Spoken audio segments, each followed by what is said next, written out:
Dragilor, sper că ați terminat curățenia de 2 ori, de 3 ori.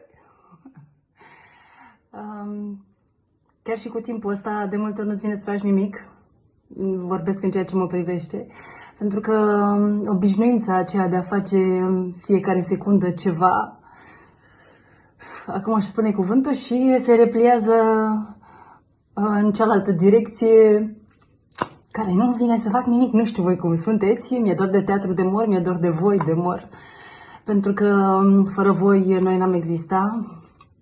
Iar acea energie care se creează de fiecare dată când noi suntem pe scenă, iar dumneavoastră în sală, ne face să trăim, să iubim încă o dată ceea ce facem și să fie motivul nostru pentru care suntem acolo.